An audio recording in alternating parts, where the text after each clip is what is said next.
kawan-kawan. Satu.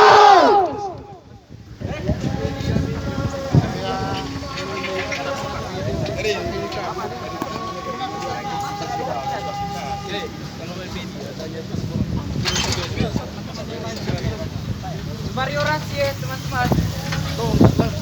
Sesungguhnya kami mengingatkan seluruh aparat penegak hukum di negara ini, terutama di tanah Nusa Lalu. Begitu juga dengan jamaah yang terhormat Bapak Bupati yang sedang duduk dengan santainya di sananya. Bapak-bapak semua, kalian perlu belajar lagi tentang hak asasi manusia.